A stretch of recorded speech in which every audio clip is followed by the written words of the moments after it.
Hello, beautiful humans. Welcome to the Midlife Revolution. I'm your host, Megan Connor, and today we're going to be talking about suicide prevention.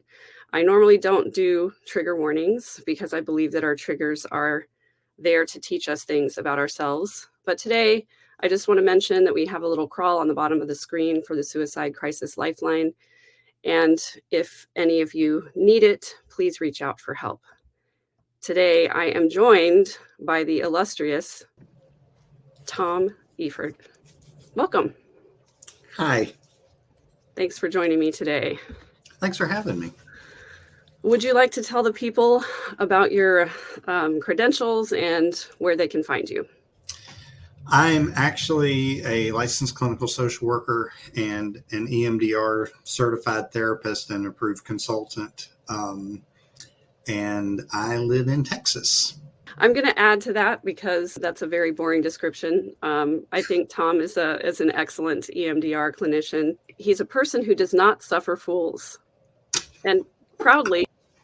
Yeah, I come from a place where, I'm not going to suffer foolishness. And that's not, I think that's a skill set. I think it builds resiliency, and I think it's a great asset. To where, I'm just not going to play with fools, because that's just a waste of my time. But I think, that was a rather boring description of what I do. I've been in the field for 25 years. I started in North Carolina, where I'm originally from. Got licensed in North Carolina, joined the service at some point in 2012. Served for 5.5 years, and then ended up in Texas. So I've spent I've spent my career, I'd say, since I learned how to do EMDR in 2007, I've spent the last 18 years treating trauma. I originally was a case manager in a small rural community, where it was probably the best training I've ever had anywhere, because you see everything. But once I got licensed and learned how to do EMDR, that's just become my wheelhouse. Yeah. So I always tell people on my channel that I am not any kind of a mental health professional. I am just an expert in my own trauma. And you actually are an expert in trauma. I try to be, yes. Yeah. So I'm going to go back and talk a little bit about some of my story and my background for those people who may be new to the channel or don't know anything about my story. I survived sex trafficking as a child, and I grew up in a very toxic family of origin. And that sort of felt familiar to me. And so I naturally was attracted to those same kinds of chaotic situations as I got older, and ended up in some bad relationships. And finally got to the point where had to address the fact that my growing up was traumatic. I had dissociated from it for such a long time. And I had an experience somewhere around 2014 where I had to wake up from that dissociative state and start confronting all of this trauma. And I was in a really dark place for a couple of years. I love Christmas time. I have 6 children. Christmas is my very favorite time of the year. And in the Christmas of 2016, I didn't take a single picture. Nothing of my kids' Christmas Eve, nothing waking up Christmas morning, no presents or anything. So that tells you a little bit about what a dark place I was in at the time. And in January, I decided to go on a girls' trip to visit a friend who lived in San Francisco. And my phone must have been listening to me and knew I was visiting there, because I kept getting these news stories and pop-ups about things to do in San Francisco. And one day, a news article popped up about a man who had jumped from the Golden Gate Bridge and lived. And he talked about the fact that, first of all, that's rare for that to happen. And secondly, there's actually a group of survivors that meet with each other, and they know each other and support each other. And he said one of the things that all of those survivors have in common is that the second they jumped, they immediately regretted it. And after I read that article, I made a decision that I was going to live. I wanted to live. And despite the dark thoughts that I had and the dark place that I was in, I decided that I didn't want those thoughts to take over. And I didn't want to leave my kids without their mother. And so I came up with a plan to get help for when I was in those really dark spaces. And I wrote a book about all of my healing experiences. It's called I Walked Through Fire to Get Here. And in the book, I talk about my plan. And I had a group of friends, and I referred to them as the Suicide Squad. And these are the rules of the plan. Number 1, when I'm in crisis, I will send a text message to the group with just a number on a scale of 1 to 10, with 1 being suicidal and 10 being euphorically happy. I was never a 10. I had never been a 10. At the time, I lived my life in the 3 to 5 range. 3 was barely able to get out of bed and pretend like everything was okay, so I could pretend to work and pretend to be there for my kids. It usually took several hits to knock me down to a 2, triggers, trauma, or more abuse. This was before I had good, reliable, unbreakable boundaries, so I was getting hit often. Once I was at a 2, the assessment became, am I about to spiral down farther, or will I be stable enough to do some self-care or get in to see my therapist? If the answer was a spiral, it was time for a text to the squad. Rule number 2, when I'm in crisis, I'm not allowed to decline any offers of help. My usual behavior in crisis was to shut down, put the walls up, and lock myself away. I didn't want to tell anyone how I was feeling. I didn't want to reach out. I didn't want to accept phone calls or answer texts or admit that I needed help or allow people to help me. The abuse and neglect I suffered taught me not to trust anyone, not to rely on anyone, not to ask for anything from anyone, ever. The only person I could really trust was me, and even I wasn't very trustworthy most of the time. Rule number 3, the squad's job is to check in. I was only required to respond if my 1 to 10 number changed. They were to offer encouragement, we're here for you, you're not alone, reminders like drink water, eat something, practice self-care, and help me keep track of medications and dosages. Rule number 4, if the episode lasted more than a couple of doses of meds, they had my permission to contact my psychiatrist. They all had his number, and he had a list of the names and numbers of everyone in the squad. And if necessary, they had permission to call 911. Rule number 5, someone in the squad would make face-to-face contact within a few hours and report back to the rest of the squad what the situation looked like in person. The most important thing about this plan is that all these rules and plans were made when I was not in crisis. With the help of my friends and therapists, I made a list of self-care items I could and would practice. I made a list of things that would be encouraging to hear and what I did not want to hear. The last thing in the world I wanted was for people to rush to my side, offer to bring me cookies or a casserole, or sit there and bite their nails with a worried expression and ask trite questions like, how are you really? This plan, this squad was put into place to make sure that never happened. When all was said and done, I only needed the squad 3 times over the course of a year, and we never got to the point where 911 was needed. Just knowing that I had a plan in place kept me from going down the spiral at least 8 more times. I found a way to end the pain without ending my life. So, Tom, I brought you here today to get a clinician's perspective and to hopefully assist some people out there who either are dealing with suicidal feelings themselves or who have a friend or a loved one who are going through this as well. So, what advice do you have about people putting a plan in place similar to that? I think any plan to prevent suicide is a good plan. Any plan is a good plan. To prevent it, I want to be clear about that. To prevent suicide, any plan is a good plan. Suicide is not part of our natural instincts. Our natural instincts is to live. And you said that so eloquently. Survivors of suicide have said they jumped and immediately regretted it. So I think that any plan to prevent it is a good plan. And I think the other thing to remember that I think that gets overlooked is that our brains are hardwired to heal. The brain is always trying to return to a state of natural balance and healing. Now, going through things like you went through as a kid is certainly going to leave a mark. Yeah. But if we give ourselves the time and the space to heal, we're going to heal. Yeah, I think for me that was the hard part, because having confronted all of the reality of all my trauma, I at the time that that came out, I felt like I was never going to feel differently. I felt like it was impossible to confront all of those different kinds of abuse and come out on the other side and be happy.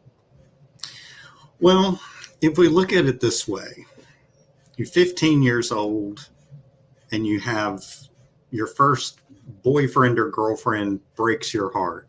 You feel like you want to die because that's your first real heartbreak.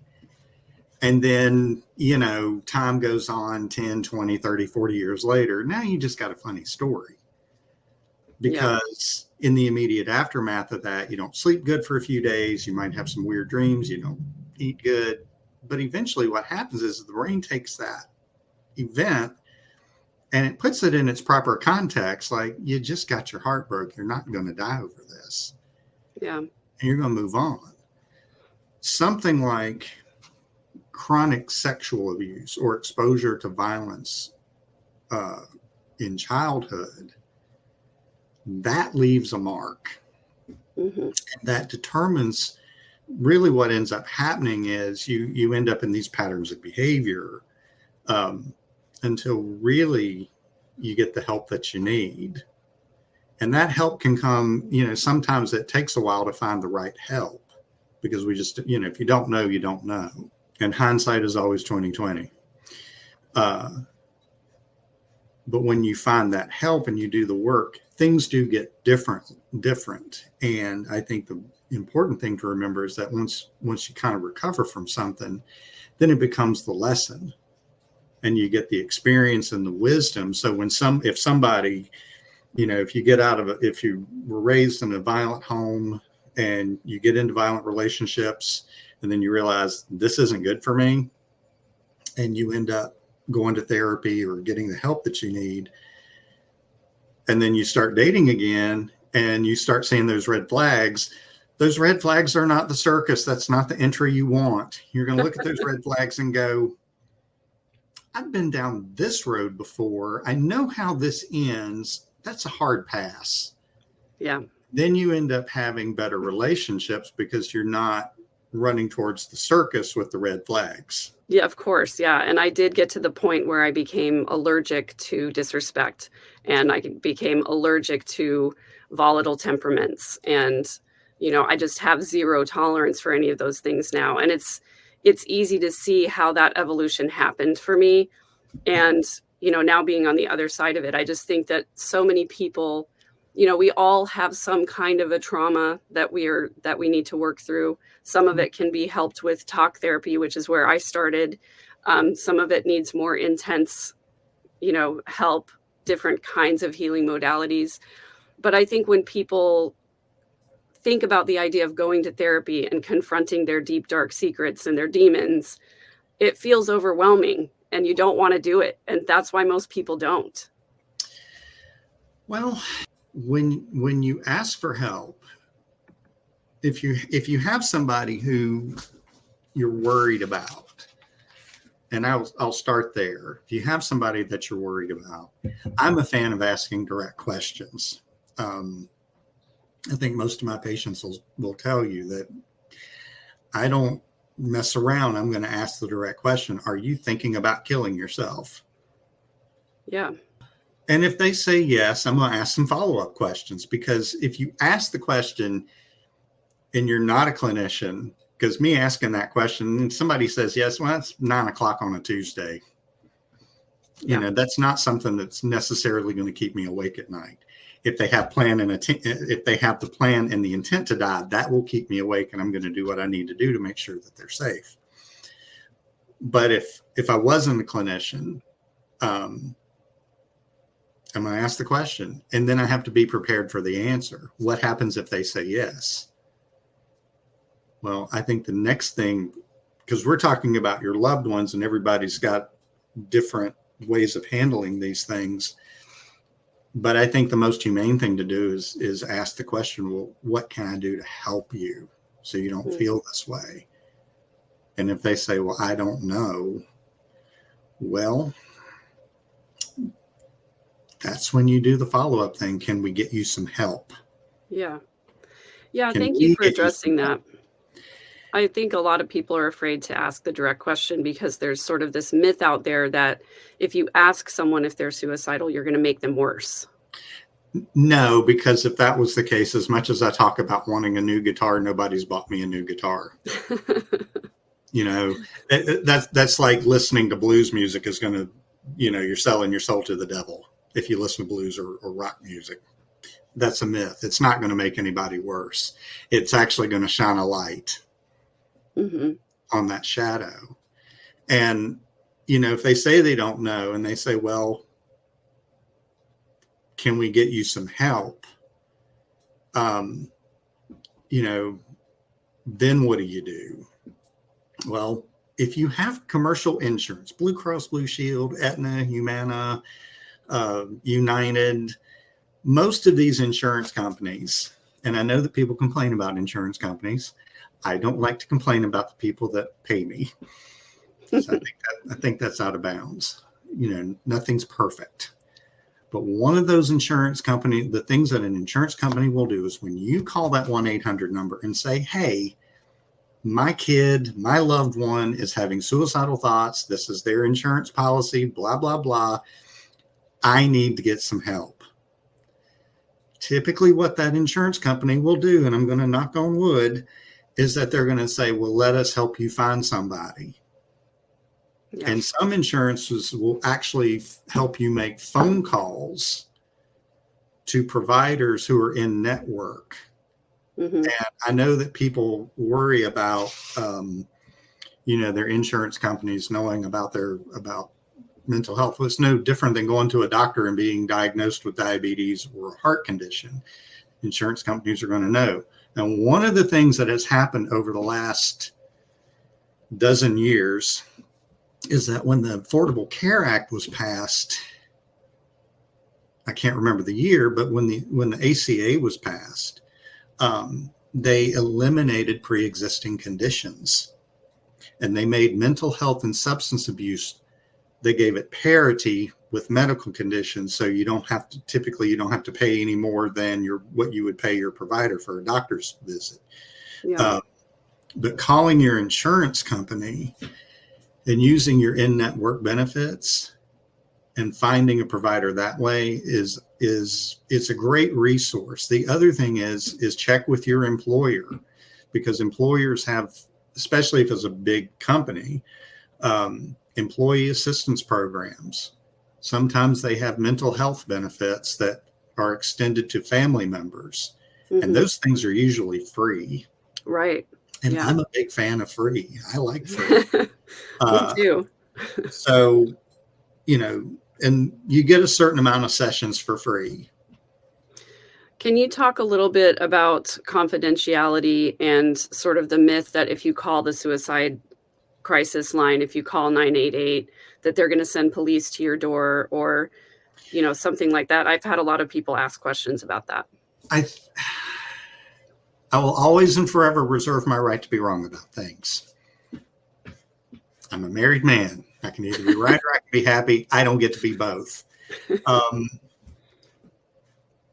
my understanding and things that I've read about 988 is that rarely happens. If somebody is that concerned that you've got the plan and the intent to die, somebody should call 911 and have them do a safety check. I would rather that happen and have somebody be angry that, well, they called the police on me. Well, were you suicidal? Yeah. Did you have a plan? Yeah. Did you have intent? Yeah. Well, they did the right thing. I would rather have you alive and angry than dead and having to do that work with grieving parents or a grieving spouse or kids. Yeah. So, just because you call 988 doesn't mean that, the police are going to automatically show up. They're going to walk you through it and they're going to give you resources to help you. Mhm. So I wanna talk a little bit about what you said about plan and intent, because there's a difference between suicidal ideation and then having plan and intent. So can you explain to us what those differences are? Well, going to bed at night and praying that you don't wake up in the morning, and then you wake up and you're disappointed, then you roll out of bed and you go on about your day That's depression and hopelessness. We can work with that. Yeah. Having brief fleeting suicidal ideation. Well, sometimes I think about this thing.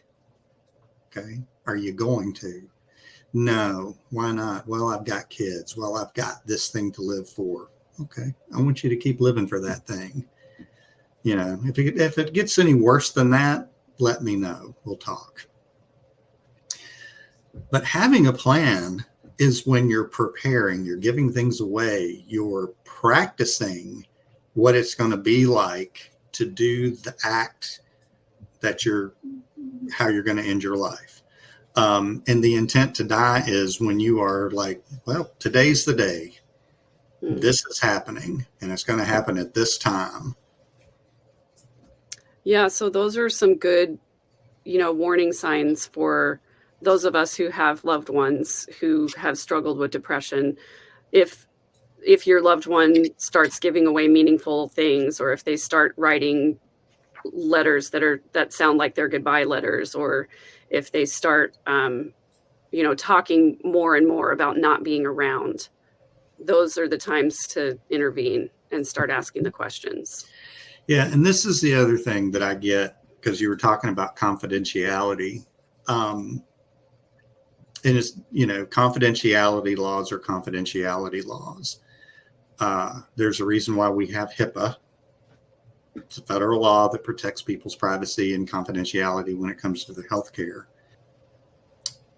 If I get referred a patient and they want me to talk to their loved ones, their spouse, their mom, their dad, or whoever, they have to sign a release of information, and we have to discuss what information I can talk to their loved ones about.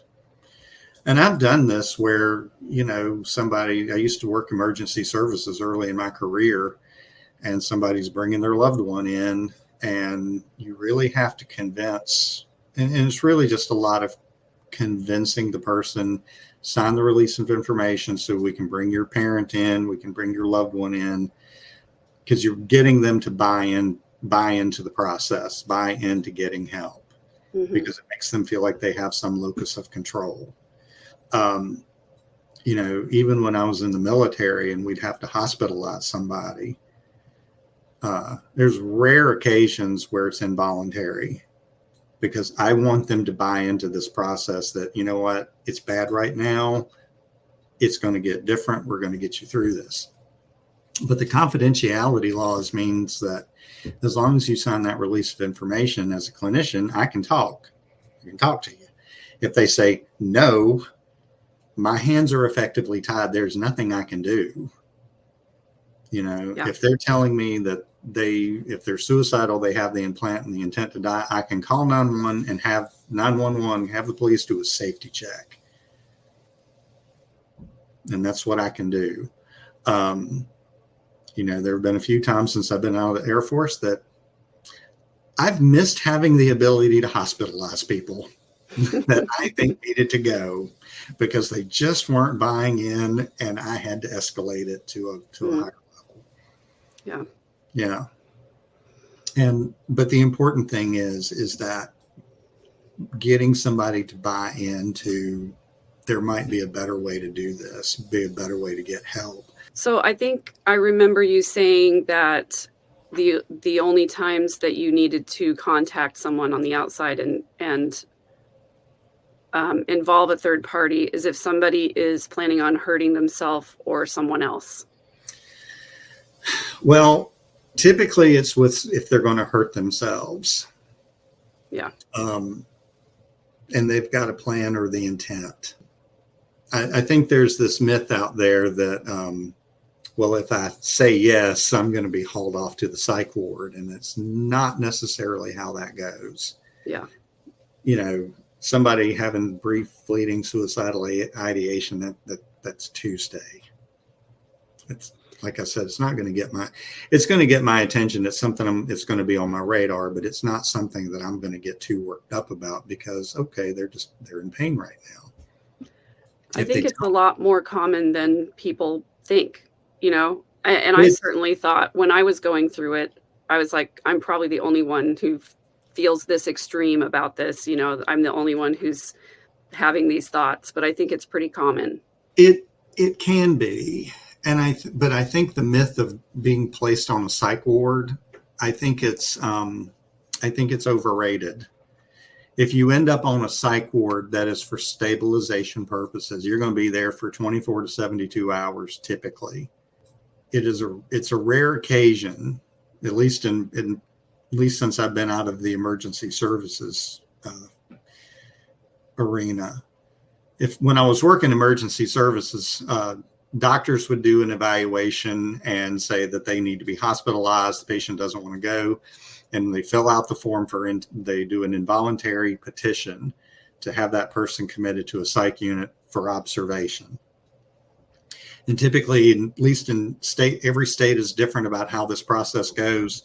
But you have to go, the clinician has to contact the magistrate and swear out an affidavit and say, hey, this person is suicidal. We cannot guarantee their safety. They need to be committed. They need to be a 24 to 48 hour commitment. And the police will go pick them up, which is why it's always better to get the buy-in, because if it's voluntary, it goes better. But there have been times where I've had to go down to the magistrate and say, I swear this person is doing this and this needs to happen for their safety. Yeah. They usually get mad, but they're alive. Well, yes. And and as you said before, we'd rather have them be mad at you or mad at us for making the phone call than to have to deal with the consequences of completed self-harm. But again, it doesn't happen as often as people think. It usually happens when people are really in a bad way and they're refusing help. Yeah.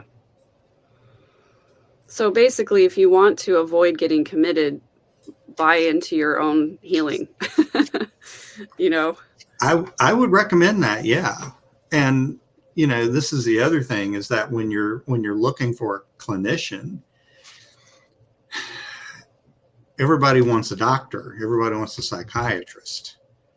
And there's nothing wrong with that. The psychiatrists, at least in my experience, they don't do that kind of therapy. They do medication management. And medication management for depression, for mental health issues, it's a wonderful asset. It's a wonderful tool. I know people say, well, I don't want to take medications.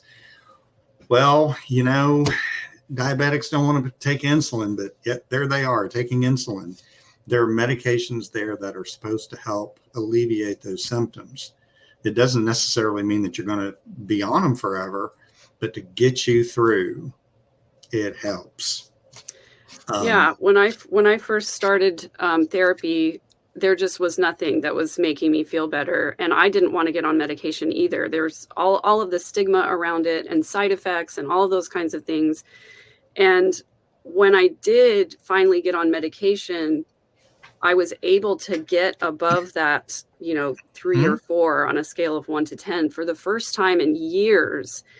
And I was able to get out of bed in the morning and function normally. And I always said that depression for me felt like there was a filter over my brain, and none of the bad thoughts could get out and none of the good thoughts could come in. So I was just stuck in this place all the time. And medication helped get rid of that filter so that I could finally start feeling hopeful about things again. Right. And so I'm not a prescribing provider. So when patients ask me questions about their medications, I'm like, 1, 2, 3, not it. Call your doctor, because if you're having these issues, you should be talking to your doctor about this. If I think that you need medications, I'm going to tell you, I think you need a second opinion, because even in my work, I may be considered an expert, but I can still be wrong. And I'm a fan of getting a second opinion. A lot of people don't realize that you can get depression medication from your regular primary care doctor. You don't have to go to a psychiatrist. You can get psych meds from a nurse practitioner, a PA, or just a regular general practitioner. But that's for medications. For therapy, I'm a licensed clinical social worker, so I have a master's degree in social work. Been licensed since 2003.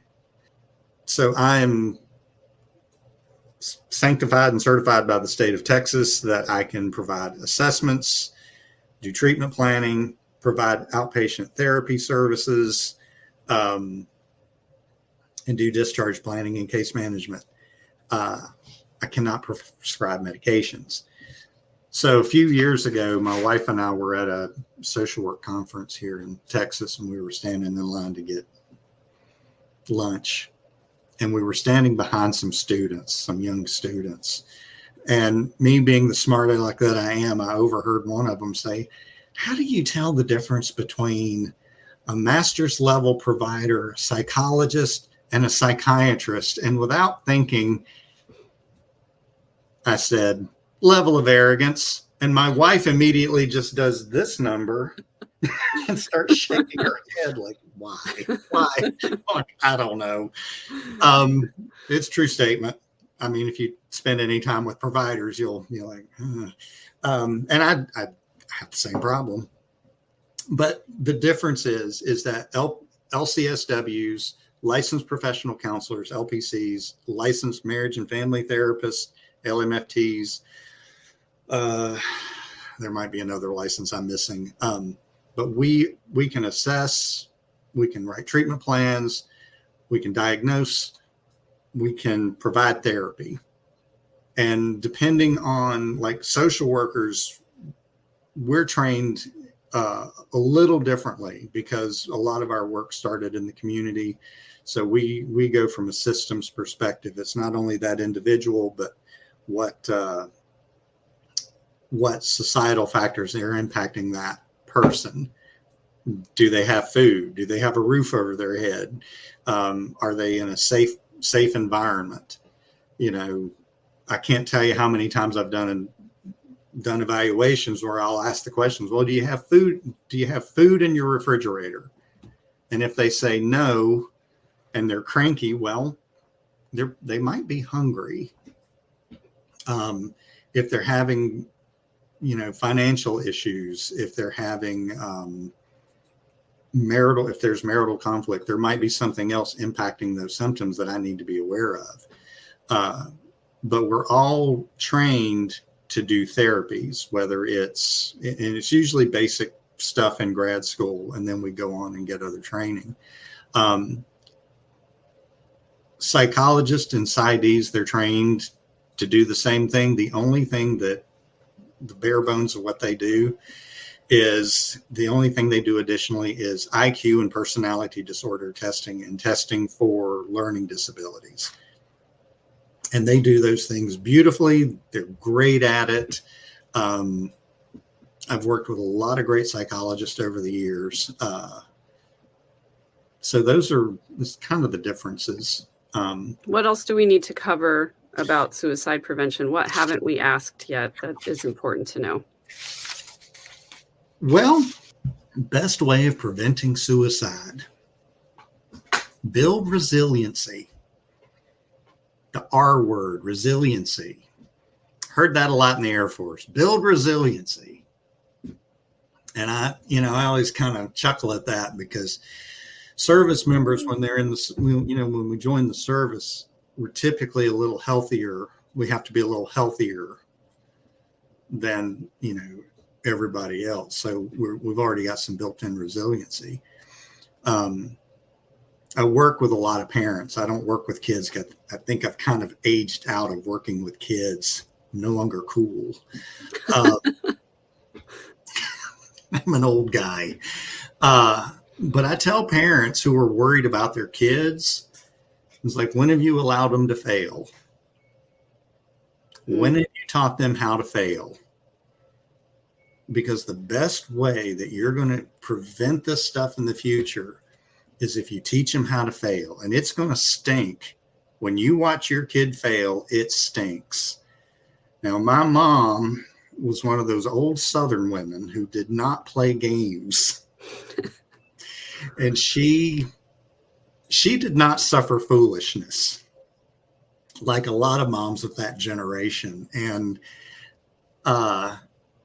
she made it very clear that if we failed at school, there were going to be consequences that we didn't want. Now, we would, grow our hair as long. I had hair at one point. We had long hair, holes in our jeans, you know, listening to rock music, doing just dumb things. But my mom set her limits. She goes, "Yeah, I don't care what kind of music you listen to, but if your grades are not good, we have a problem." And she was a great believer in teaching object lessons. 4 years old, we were standing in my grandmother's living room. She was ironing her clothes and she said, "Honey, don't touch that iron. It's hot." And I didn't believe her. Put my finger on that thing, started hollering, and she looked at me and said, "Well, I told you it was hot. What'd you learn?" Which was normally after the lesson, after I learned the lesson, "Well, what did you learn?" I think that's such a great way to handle, children's failure or children, being disappointed about something, Yeah. is to just say, "What did you learn?" Because that's a very non-judgmental way to say, "You and I both know that didn't go well." And the What'd you important thing learn? is, yeah, what did you learn and what are you going to do differently next time? Right. There's violence in the home. That's something different. But if you're in a house where, there's a mix of discipline and love, and we know from studies after studies that parents just who give their kids, are permissive with their kids and let them do anything, well, they end up getting spoiled little brats. Mm-hmm. If, on the other hand, you have strict disciplinarians that they have to toe the line and, all that, well, they're just going to get better at hiding. They're going to get better at hiding bad behaviors. But what we found is that in, at least the last time I looked at it, parents that give a mix of discipline, setting limits and consequences and boundaries and rewards when they've earned it, typically end up with fairly decent kids. Notwithstanding we're all, when we're all kids, we're all stupid. I don't mean that in a bad way, but we're all kids. We do dumb things. That's just life. Putting your finger on a hot iron taught me don't touch a hot iron, but it is really, well, what did you learn? And being non-judgmental about it. And sometimes, as working with kids, sometimes it really is, I'm not okay with that behavior. Don't do that again. And here's the consequence. But the other thing is, and I really do kind of feel sorry for kids nowadays, is because there's social media and everybody's got a cell phone. And it's hard to build relationships. But I think that some of the things that protect us over time is having people that we can count on, friends. And the thing that I hear from patients, which I will always and forever reserve my right to be right about this, is when they say, "Well, I can't burden my friends with this." And I'm like, no, that's not how this is going to work. As a therapist, I get you for 1 hour a week. That's it. And we have work to do. And I'm going to structure that time so you get your needs met. Because you coming in and talking to me about your feelings is not going to be ineffective, because essentially what you're doing is you're just stirring a pot of soup. You're stirring everything up. You walk out, you feel like crap. And then you have to deal with that the rest of the day. And so what I want to do is stir the pot in session, make sure that you've dealt with what you've had to deal with. So when you leave my office or leave telehealth, because that's what I'm doing now, when you log out, you feel better, because that's kind of the point of therapy. Because if you're doing the same thing with your therapist every week and nothing's changing, to me, that would be a problem. Yeah. Time to get a new therapist. Yeah. It's time to get a new therapist. And I tell all of my patients, if what I'm doing isn't working for you, we're going to have a conversation about it, because there was a time I would have tried to stick it out with them, but if it's not working, it's not working. And it gets really, frankly, it just gets really hard to write those notes after a while. And, plus wasting that person's time. And that's not great for helping people. But there are things that I think one, building those friendships and, women communicate very differently than guys do. It's just our nature. I'm not going to go to my friends and tell them all of my feelings. I'm going to say, dude, you ain't going to believe this. And my friends are going to be like, dude, and they're going to be there for me.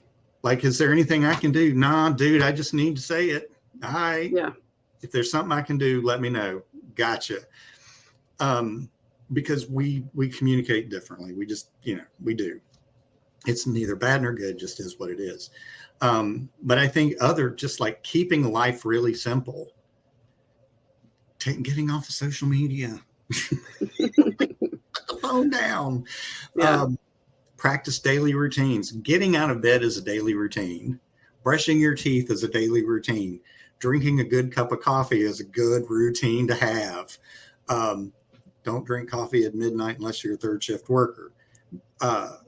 Exercise. If you're not moving, get moving. Try something new. If you've stopped listening to the music that you grew up with just because you've stopped listening to it, revisit those songs, revisit those albums, because they are going to hit different. Yeah. Be okay. Get okay with failing. I'm over the age of 50, and I can tell you I failed at things. I can't remember who said this, but I love this quote, that the definition of success is moving from failure to failure without a loss of enthusiasm. I think that was Winston Churchill. Might be. Yeah. I think it was Churchill. And it's just the acknowledgement that life is a series of failures. And if you think of it that way, then you appreciate the things that happen well, because they're rare. Yeah. I was talking to a friend of mine who's a vet, and he's retiring, and we were talking about our experiences in the military. And, some of my experience was amazing, and some of it was just craptacular, of epic proportions. And we were talking about it, and I said, even with all the bad stuff, I wouldn't change any of it. And he's like, why? I was like, because I wouldn't have ended up where I am.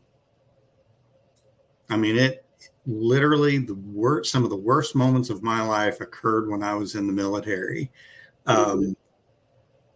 just due to bad leadership, because leadership is key to preventing mental health issues in your troop, or in work. So, I told him, I said, I would do it all over again. Yeah. Because it made me exactly who I am. And I got those lessons that I can pass on to other people if they want them. And if they don't want them, well, that's okay. The other thing to remember, because I find myself saying this a lot lately, feelings are not facts. Your feelings are going to change. And I know that there are people out there who would disagree with me about this. And hey, kitty, it's time for her treats. My goal is to help you move past those yucky feelings. If you've got a lot of trauma that you're hanging on to, there's work to be done. We can get you through that, and you're not going to feel the same way. But that said, there's no therapy on this planet that is ever going to make you like something. You didn't like broccoli as a kid, probably not going to like broccoli as an adult. If you didn't like being sexually abused as a kid, probably not going to like it as an adult, and that's okay.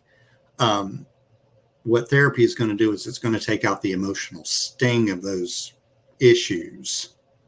And so that way you're not having those same reactions. Because if you keep having the same reactions over and over again, that's a problem. But I just, and I say this to a lot of people, our feelings aren't facts, and our feelings are going to change. And we're going to grow through them. They're going to be different. So the next time,